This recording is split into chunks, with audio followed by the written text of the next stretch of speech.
गद्दार का अभी तक कुछ पता नहीं चल सका।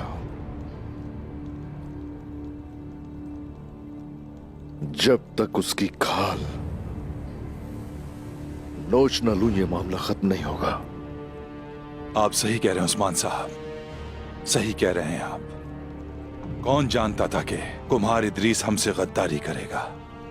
हम अपनी आंखें खुली रखेंगे, हर एक को शक की नजर से देखेंगे, हर शय पर हमारी नजर होगी, हर सुराख की छानबीन की जाएगी, हर एक से पूछगछ करेंगे जब तक वो गद्दार पकड़ा नहीं जाता। गोकतुक को मैंने एक फरीजा सौंपा था, लेकिन अभी तक कोई खबर नहीं आई। किस किस्म का फरीजा उस्मान साहब? उन्हें दस्तावेजात चाहिए। गोकतुक हेलन को बतौर दाना इस्तेमाल करेगा और वो गोकतुक को उनके पास लेकर जाएंगे जिनको दस्तावेजात चाहिए। यह मुश्किल फरीजा है, बहुत मुश्किल। गोकतुक के साथ अल्लाह ना करे कि कुछ बुरा हो उस्मान साहब। कुछ नहीं होगा उसे भाई, कुछ नहीं होगा उसे। ओह, लेकिन कोई गड़बड़ है।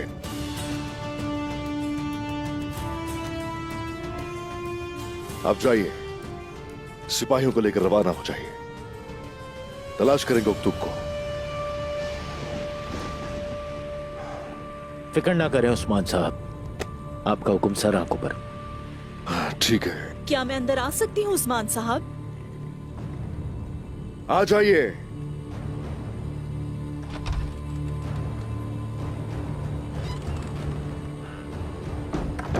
कहिए मलहून खातून।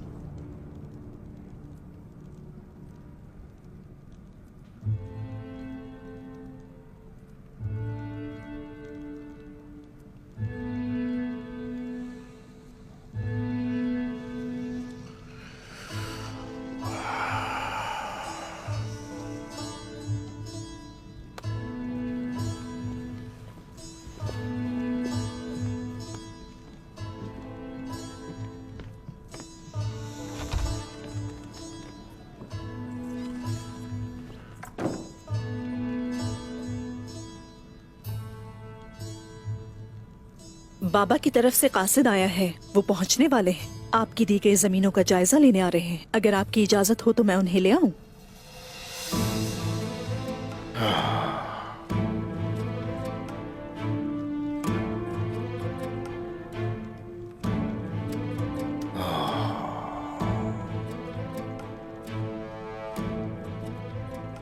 ठीक है, मैं उमर साहब से मिलना चाहूंगा, साथ चलेंगे। यकीनन मेरे बाबा आपसे ही मिलने आ रहे हैं उस्मान साहब, आप जहमत ना कीजिए।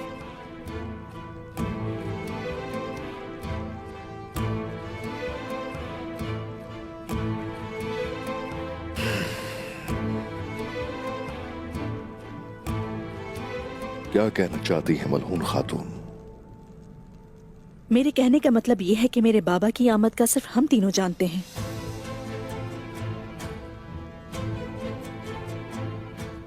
मलहून खातून समझती है कि गद्दार आपके करीब तरीन लोगों में से है उस्मान साहब।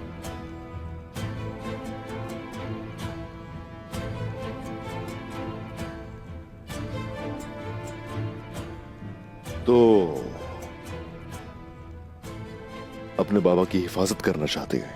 उनके साथ बेहतरीन सिपाही हैं, लेकिन उनकी तादाद कम है। इसीलिए मैं अपने बाबा को किसी खतरे में नहीं डालना चाहती।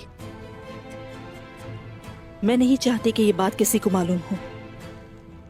फिक्र मत कीजिए, किसी को मालूम नहीं होगा। आपके बाबा और कबीला मेरी दी गई जमीनों पर खैर खैरियत से रहेंगे और मेरे सिपाही हिफाजत करेंगे। तो ठीक है, मैं अपनी तैयारियां शुरू करती हूँ।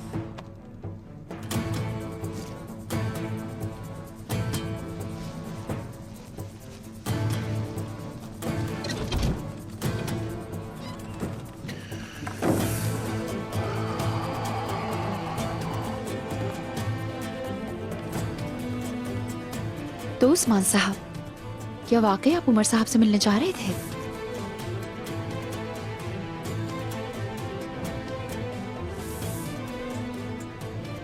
मैं किसी सरदार से मिलने नहीं जा रहा, अपने लश्कर के बहुत ही अहम हिस्से से मिलने जा रहा हूं। तो फिर आपके रास्ते आसान हो उस्मान साहब। जल्दी से जाएं और जल्दी से वापस आए इंशाअल्लाह।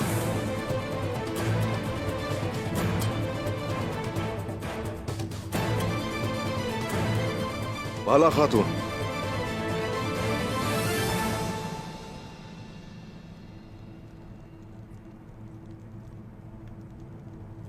जब से मलहून खातून इस कबीले में आई है, तुम खामोश सी रहने लगी हो।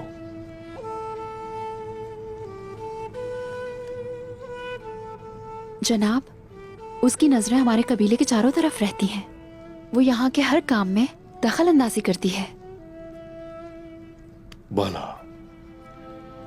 यहां आने के बाद उसने काफी गद्दारियां देखी हैं, और अपने कबीले की फिक्र करना उसका हक है। आप पर जो एतमाद नहीं करते, मुझे उन पर एतमाद नहीं।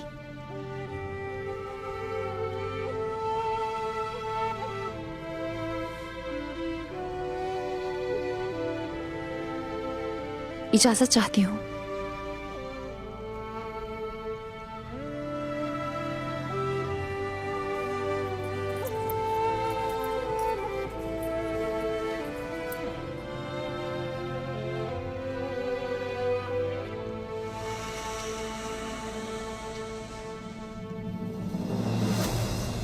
क्या मैं अंदर आ सकता हूं? आ जाओ।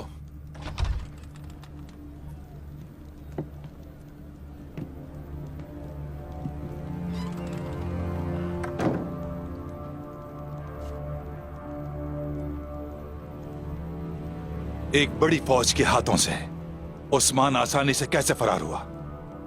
शिकस्त हो गई थी उसे, जंग में शिकस्त हो गई थी। सब सिपाहियों ने उस्मान को शिकस्त खाते हुए देखा, हत्ता कि यह आपके लिए एक फतह समझी जाती दुंदार साहब। कैसी फतह? उसने फलातियुस को पकड़ लिया।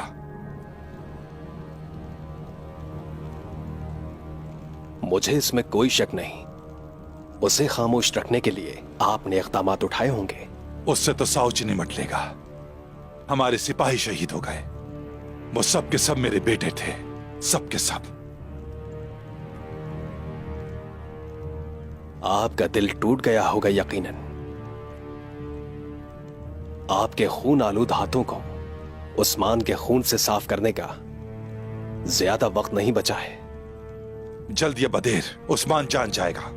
आप फिक्र न करें, मैंने उस्मान पर इतनी बड़ी बला मुसल्लत की है कि वो कभी सोच भी नहीं सकता है। कौन है वो?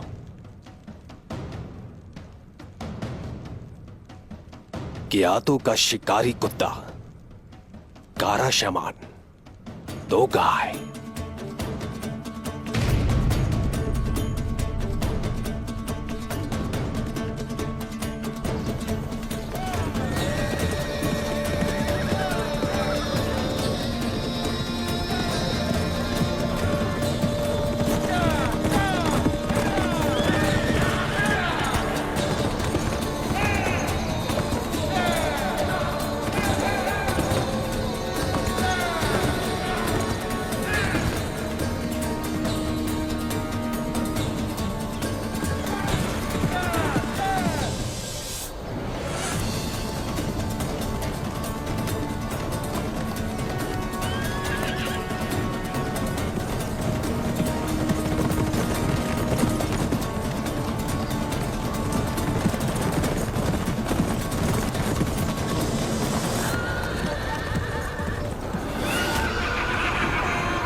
तोगाय नोयान का बेटा है। नौयान कहाँ? मतलब है मरने से पहले एक बार फिर मेरी किस्मत में सांप का नाम सुनना लिखा था। दुश्मन हमें अपने आबाओ अजदाद से विरसे में मिले। ऐसा ही है उस्मान साहब। अर्तुगरुल साहब के साथ मिलकर भी हम इस शैतान का नामो निशान नहीं मिटा सके। अब ये मौका आपको मिला है कि आप इसका नामो निशान मिटा दें। नोयान के दुश्मनों ने उसके कबीले पर हमला करके उसके अहले खाना को कत्ल कर दिया। उसके भाइयों को कैद कर लिया गया, लेकिन वो खुद भाग निकला। वो जंगलात में ही बड़ा हुआ और जंगली जानवरों का दूध पीकर बड़ा हुआ है। और उसी दौरान वो एक मलून शमन के हाथ लग गया। तो ये वजह है कि उसको तोगाय कहते हैं। ऐसा ही है भाई। और उसके दूसरे भाई? तोगाय ने उन्हें बचा लिया। वो अब मिलकर काम कर रहे हैं। जब मैं हलम में था तो मैंने लोगों को कहते हुए सुना था हुजूर, वो ये यकीन रखते हैं कि पानी उन्हें डबो नहीं सकता और आग उन्हें जला नहीं सकती। कई साल गुजर गए, ऐसे दुश्मन की हसरत रही है। साथियों, अपनी तलवारें तेज कर लीजिए, इंतकाम की आग भड़का दो। अगर उस मलून के टुकड़े टुकड़े करके गिद्धों को ना खिला दूं, तो मुझे अर्तुगरुल गाजी का जानशीन उस्मान मत कहना।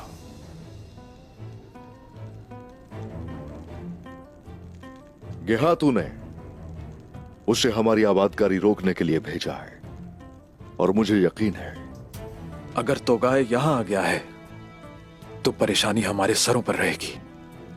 कल सोत में सरदारान का जिरगा मुनक्किद होगा। उमर साहब ने कहा है कि वो मेरी दावत का जवाब जरूर देंगे। जो भी कबाइल हमारे साथ है, उनके सरदारान सोत आएंगे। दुदुर्गा के सरदार इवास के सिवा हिफाजत इकदामात में इजाफा करना होगा भाई। फिक्र ना करें हुजूर। शुक्रिया, शुक्रिया। दाऊद साहब, अब गोकतूक के साथ जाइए।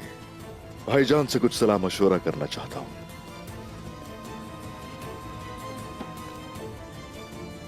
उस्मान साहब,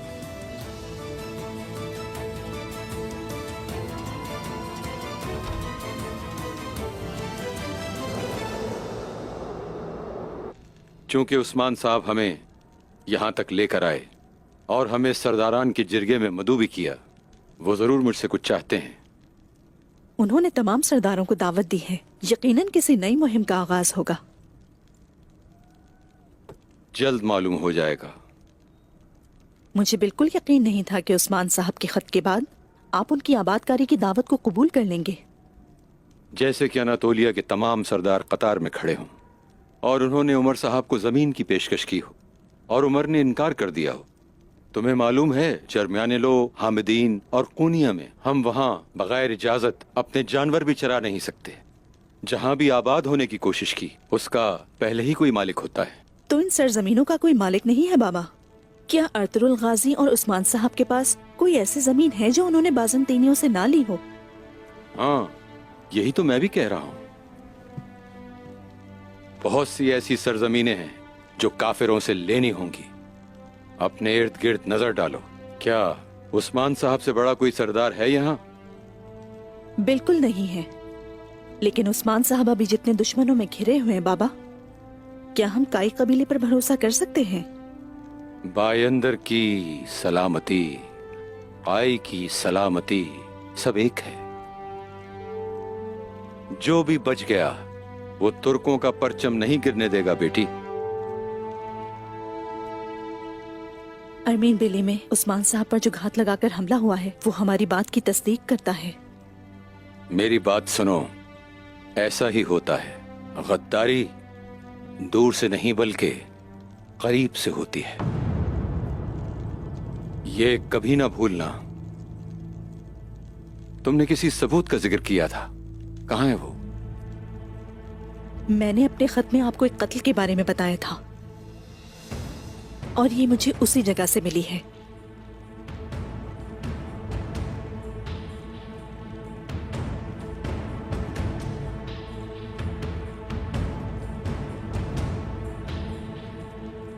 देखते हैं ये अंगूठी आखिर किसकी हो सकती है।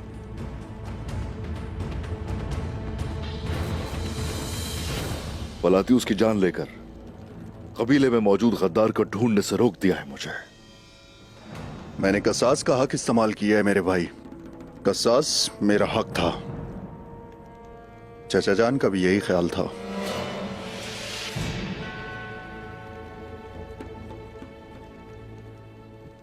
दुंदार चचा ने आपसे ये कब कहा? फलातियुस को मारने से पहले या फिर उसके बाद?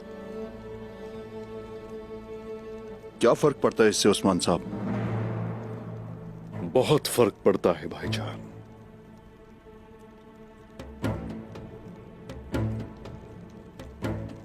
फिलातियुस को कत्ल करने से थोड़ा ही पहले अगर आप इस वक्त गुस्से में हैं तो ये गुस्सा इस्तेमाल करें किसी फायदे के लिए। मेरी मदद करें भाई कि उस गद्दार को मैं तलाश कर सकूं कि जिसके हाथों पे बायोजा का खून है। मेरे लिए इससे और ज्यादा बेहतर क्या काम हो सकता है उस्मान साहब? शुक्रिया। अब मेरी बात जरा गौर से सुनिए।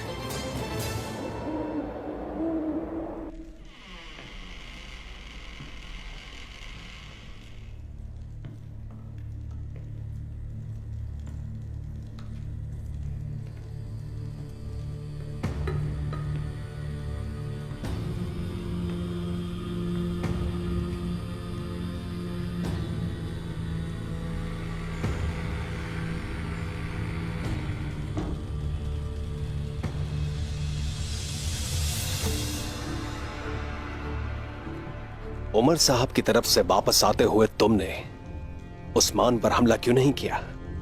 रूहें दुश्मन का नहीं बल्कि भाइयों का खून जमीन पर बहाना चाहती थी। किस रूह और किस खून की तुम बात कर रहे हो तो है? अगर तुमने उस्मान को नहीं मारा तो तुम्हारे क्या इरादे हैं? किसी को भी एक तीर से मार देना बेवकूफों का काम है। हदफ पर लगने वाला एक ही तीर जो एक माहिर शिकारी के हाथों में हो तमाम कबाइल को आपस में लड़वा देगा। याद रखना, तुर्क शहीदों का मातम नहीं करते बल्कि अपने भाइयों के खून का मातम करते हैं। ये एक ऐसा मातम होता है कि ये खून ही खून और गद्दारी ही गद्दारी लेकर आ सकता है। ठीक है, तुम बोलो, मैं सुन रहा हूं।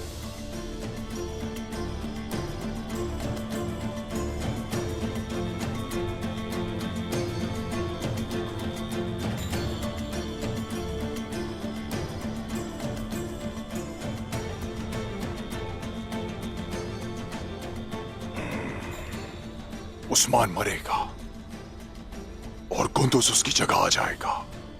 साउची के मरने के बाद उसकी जगह कोई और। उस्मान के मरने से उसके बाबा अर्तुल का ख्वाब नहीं मरेगा। मैं जो चाहता हूं वो उस्मान का खून नहीं है।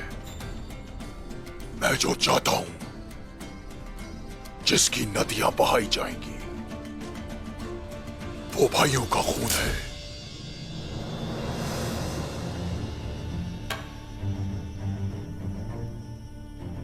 उस्मान को, इरलिक खान उस्मान को मेरे हाथ से एक डरावना ख्वाब दिखाएगा।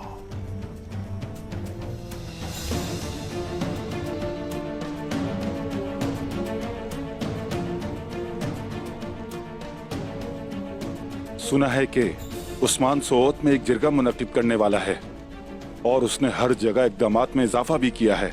उस्मान की फराम करदा सरजमीनें लेने वाले सरदारान यहाँ इकट्ठे होंगे, माँ सिवाय 2 दरगाह के सरदार एवास के। जब सोत में इस कदर इक़दामात उठाए गए हैं तो तुम क्या करोगे तो गाय? एवास साहब मुझे मेरी मर्जी से भी ज्यादा भाइयों का खून देंगे। जब तो गाय का तीर निशाने पर लगेगा तो उस्मान के बाबा का ख्वाब बस ख्वाब रह जाएगा और तमाम सरदारान उस्मान के दुश्मन हो जाएंगे। क्या एवास साहब तुम्हारा हदफ होंगे? मैं एवास साहब का निशाना लेकर उमर साहब को मारूंगा। तुम जरिए में कैसे दाखिल होगे? सांप बिल में चला ही जाता है।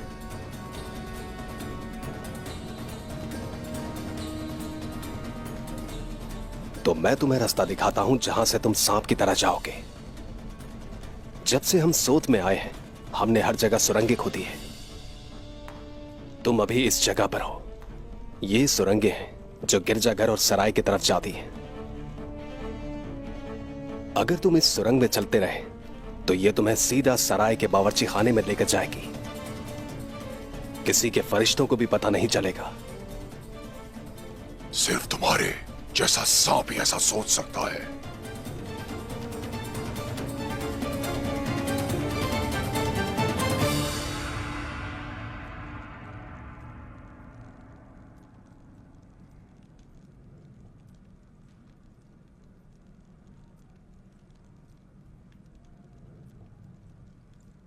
सोत में कोई परिंदा भी पर नहीं मारेगा।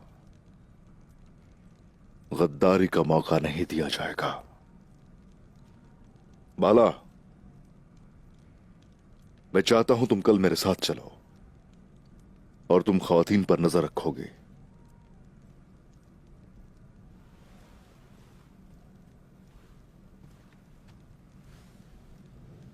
आप फिक्र ना करें उस्मान, चाहे जो भी आ जाए आपको फिक्र की जरूरत नहीं है, मेरी जिम्मेदारी है।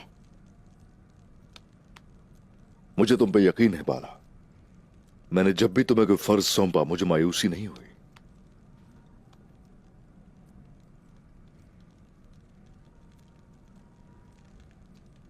और उमर साहब?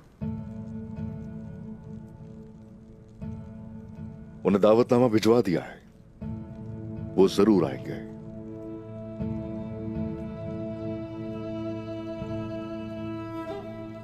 मलहून खातून भी क्या उनके साथ आएंगी?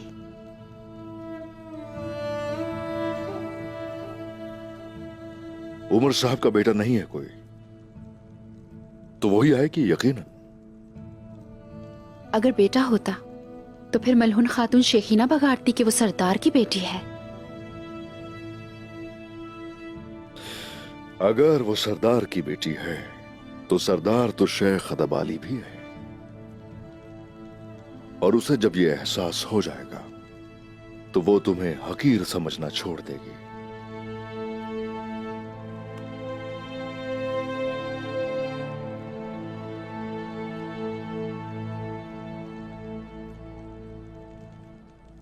सो जा मेरी जान के टुकड़े, सो जा मेरे प्यारे, प्यार करूं मैं तुझको हमेशा।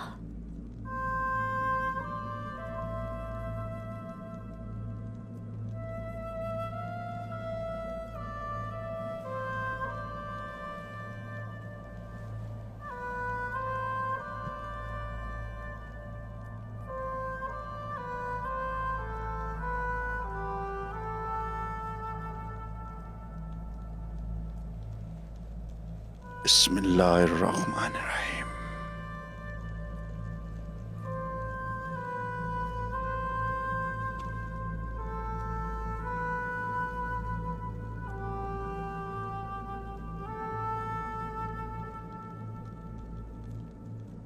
फरमाया गया है कि कयामत के दिन हमें हमारे नाम और हमारे बाप दादा के नामों से पुकारा जाएगा। इसी वजह से हमें अपने बच्चों के नाम सोच समझ कर रखने चाहिए। आज से तुम्हारा नाम अर्तुरुल है।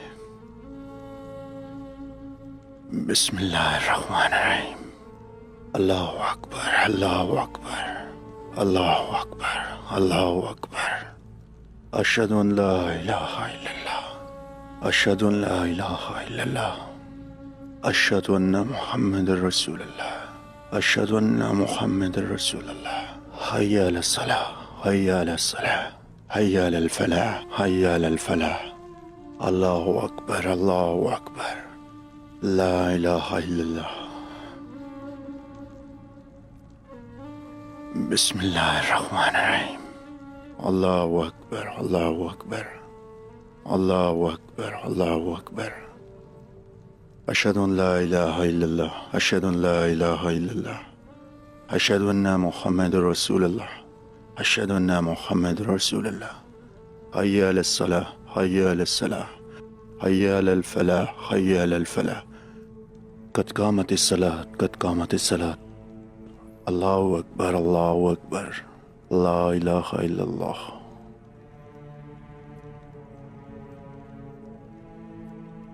तुम्हारा नाम अर्तुरुल है, तुम्हारा नाम अर्तुरुल है, तुम्हारा नाम अर्तुरुल है।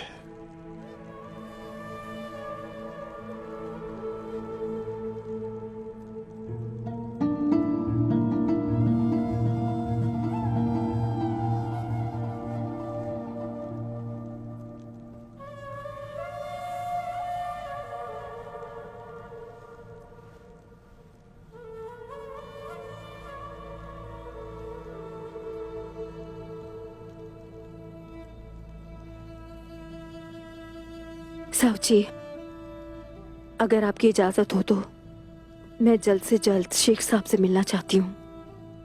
किस वजह से खातून?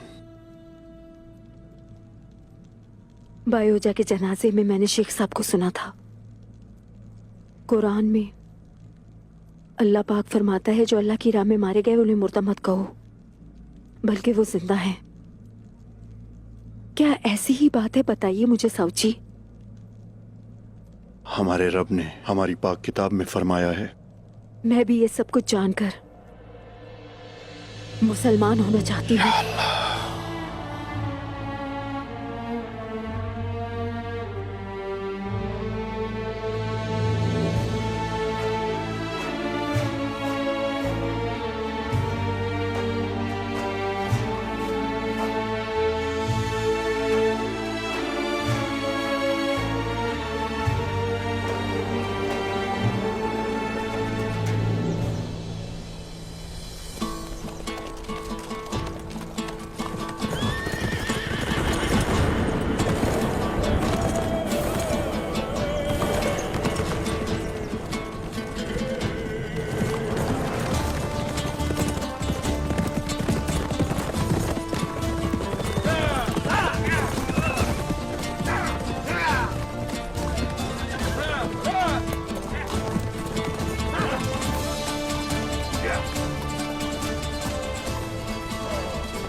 किसी को भी हथियार के साथ अंदर आने की इजाजत नहीं। सरदारों को भी नहीं?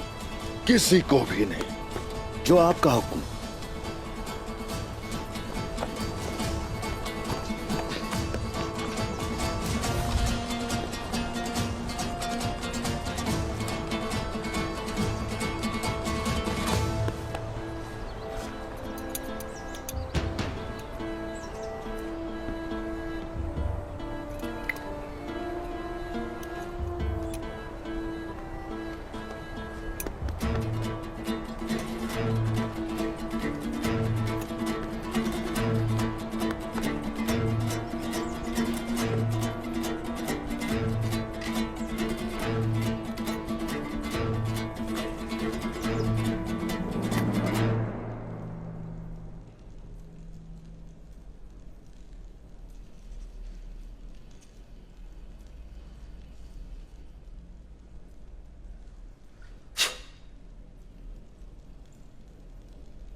ये है उस्मान के लिए तोहफा।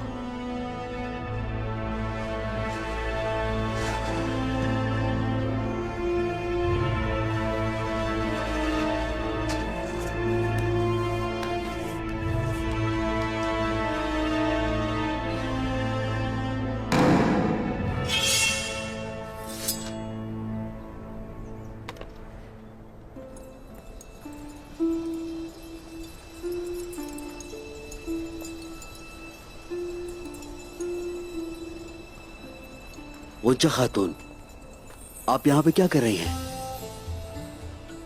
बाला खातून के साथ आई हूँ यहाँ मदद करवाने के लिए।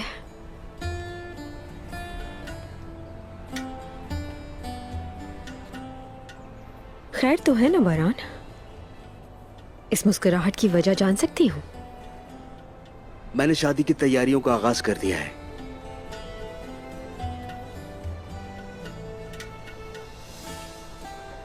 मैं भी कर रही हूँ। अल्लाह ये वक्त जल्द दिखाएगा इंशाअल्लाह। जैसा मेरे सरदार ने कहा था, हम जंग भी करेंगे और शादी भी। हमें मौत की खबर मिलेगी तो हम इन्हें खुशखबरी देंगे। हम जिंदगी के साथ साथ जद्दोजहद भी जारी रखेंगे।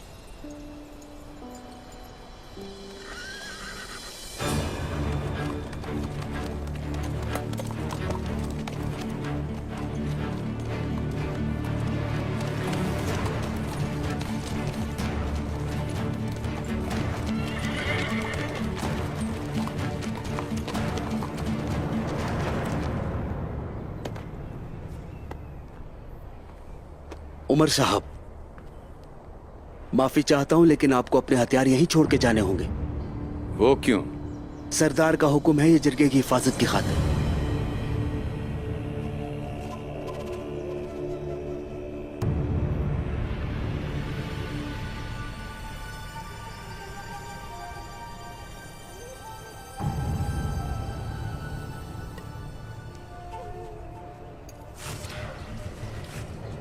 तो ये लो।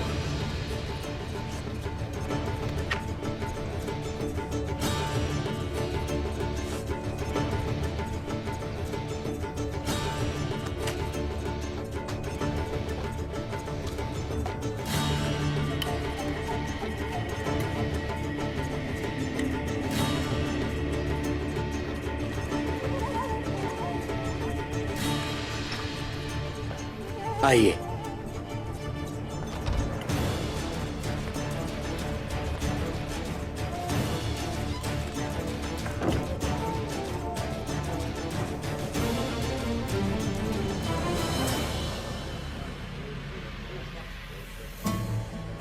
आपको क्या लगता है उस्मान साहब ने हम सबको क्यों बुलाया है? मैं भी यही सोच रहा हूँ। आखिर क्या वजह हो सकती है? जरूर इसके पीछे कोई न कोई वजह होगी। सही कहा, वरना उस्मान साहब इस तरह अचानक जंग का ऐलान नहीं करते। हाँ हाँ, सही कह रहे हो। आपकी बात बिल्कुल दुरुस्त है। अगर उस्मान साहब ने हमको यहाँ अचानक बुलाया है तो जरूर कोई वजह होगी।